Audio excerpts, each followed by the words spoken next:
రేవంత్ రెడ్డి ముఖ్యమంత్రి కావడంతో కొడంగల్కు మంచి రోజులు వచ్చాయి. సొంత నియోజకవర్గంపై సీఎం స్పెషల్ ఫోకస్ పెట్టారు. కొడంగల్ కేంద్రంగా సరికొత్త ప్రణాళికలు రూపొందించారు. 2 జిల్లాల అభివృద్ధి లక్ష్యంగా కొడంగల్ ఏరియా డెవలప్మెంట్ అథారిటీ KADAను ఏర్పాటు చేసింది తెలంగాణ ప్రభుత్వం. వ్యవసాయ ఆధారిత పరిశ్రమలతో పాటు యువతకు ఉద్యోగ కల్పనపై స్పెషల్ ఫోకస్ పెట్టారు. సొంత జిల్లా సొంత నియోజకవర్గంపై ప్రత్యేక దృష్టి సారించారు సీఎం రేవంత్ రెడ్డి. దానిలో భాగంగానే నారాయణపేట్, వికారాబాద్ జిల్లాల్ని జాయింట్ గా సమగ్రంగా అభివృద్ధి చేయడంపై కసరత్తు మొదలుపెట్టారు. ఈ 2 జిల్లాల రూపురేఖల్ని మార్చేయడానికి ప్రాధాన్యత ఇచ్చారు. కడ పేరుతో కొడంగల్ ఏరియా డెవలప్మెంట్ అథారిటీ ఏర్పాటైంది. ఈ మేరకు తెలంగాణ ప్రభుత్వం ఉత్తర్వులు జారీ చేసింది. కొడంగల్ నియోజకవర్గంతో పాటు వికారాబాద్, నారాయణపేట ప్రాంతాల అభివృద్ధి కోసం కడను ఏర్పాటు చేసింది ప్రభుత్వం. దీనికి వికారాబాద్ జిల్లా కలెక్టర్ చైర్మన్ గా వ్యవహరించనున్నారు. వికారాబాద్ జిల్లా కేంద్రంగా కడ కార్యకలాపాలు కొనసాగించనుంది.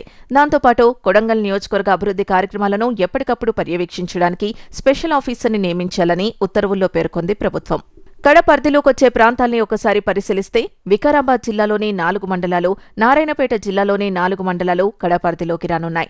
కొడంగల్, కోస్గి, దౌల్తాబాద్, మద్దూరు, బొమిరాస్పేట్, దుద్యాల, కొత్తపల్లి, గుండుమల్ మండలాలు కడ పరిధిలోకొస్తాయి.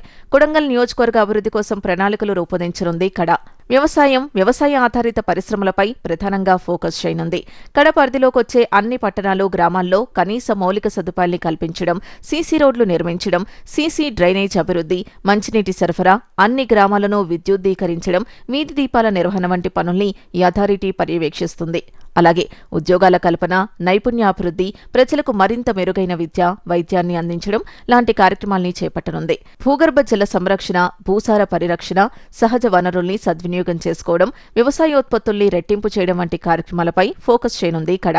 అసెంబ్లీ ఎన్నికల ప్రచారంలో కొడంగల్ అభివృద్ధికి కృషి చేస్తారని హామీ ఇచ్చిన రేవంత్ రెడ్డి ఆ మేరకు నియోజకవర్గానికి సంబంధించి ప్రత్యేక ప్రణాళికలు రూపొందిస్తున్నారు. ఇక గతంలో గజ్వేల్ నియోజకవర్గ అభివృద్ధికి ఏర్పాటు చేసిన గడ మాదిరిగానే కడ ఏర్పాటైంది. కేసీఆర్ ముఖ్యమంత్రిగా ఉన్న సమయంలో ఆయన సొంత నియోజకవర్గ అభివృద్ధి కోసం గజ్వేల్ ఏరియా డెవలప్మెంట్ అథారిటీ ఏర్పడింది. ఇప్పుడు రేవంత్ రెడ్డి సీఎం కావడంతో ఆయన ప్రాతినిధ్యం వహిస్తున్న నియోజకవర్గ ప్రత్యేక అభివృద్ధికి కడ ఏర్పాటైంది.